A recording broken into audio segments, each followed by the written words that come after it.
मेरे जिंदगी का मकसद है सभी के काम आना, मेरे जिंदगी का मकसद है सभी के काम आना, मैं चिराग रह गुजर हूँ मुझे बेझिझक जलाना। जी हाँ, मैं इस वक्त मौजूद हूँ गोरखपुर की एक ऐसी जगह, आप ये मेरे पीछे देख सकते हैं,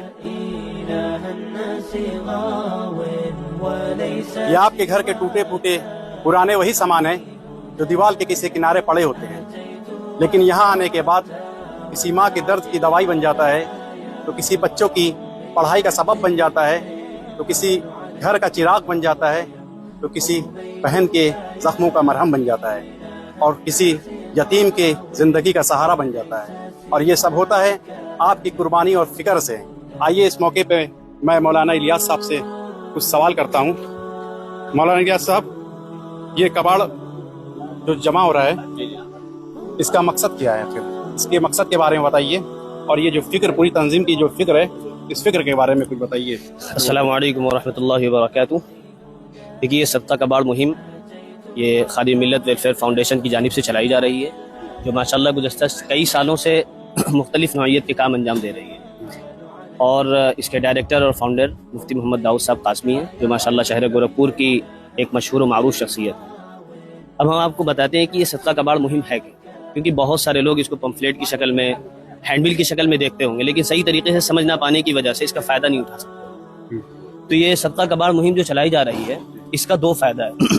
बहुत सारे ऐसे लोग जिनके घरों में या कंपनियों में बहुत सारे ऐसे सामान रहते हैं जो बेकार होते हैं, जिसकी वजह से वो जगह भी वेस्ट होती है और वो सामान भी बेकार होते हैं, जिसका कोई फ़ायदा नहीं। इस सदका कबाड़ मुहिम के ज़रिए से हमें दो फ़ायदा होगा। सबसे पहला फ़ायदा होगा कि जो लोग इस सदका कबाड़ मुहिम में हिस्सा लेंगे, वो अपने उन कबाड़ को खादिम मिल्लत वेलफेयर फाउंडेशन तक पहुँचाएंगे, तो उसके ज़रिए से उनके घर की और उस जगह की सफाई होगी, और उसके साथ साथ इस सदका कबाड़ मुहिम के ज़रिए से जिन गरीबों की मदद होगी, उनको उनका जो सवाब होगा वो भी उन तक पहुँचेगा। आपकी ये वीडियो जो लोग देख रहे हैं, अगर ये वीडियो देख के अगर कोई अपना इस नेक काम में हिस्सा लेना चाहता है, तो आपसे वो कैसे जुड़ेगा? हाँ, बहुत अच्छा सवाल है।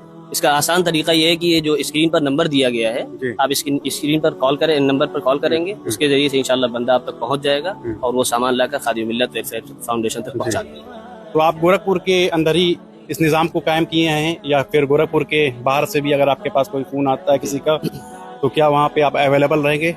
नहीं, इंशाल्लाह अभी तो शहर गोरखपुर के लिए है और अतराफ गोरखपुर के लिए, यानी 100 किलोमीटर के रेंज के अंदर अंदर। फिर इंशाल्लाह जैसे जैसे ये काम बढ़ेगा, इंशाल्लाह इसकी रेंज हम लोग बढ़ाते हैं। और 100 किलोमीटर के बाहर से अगर कोई आपकी मदद करना चाहता है, इस नेक काम में हिस्सा लेना चाहता है, तो फिर वो आपसे कैसे जुड़ेगा? इंशाल्लाह वो कॉल करेंगे तो उसका जो जरिया होगा बता दिया जाएगा, जो भी मुनासिब उसको।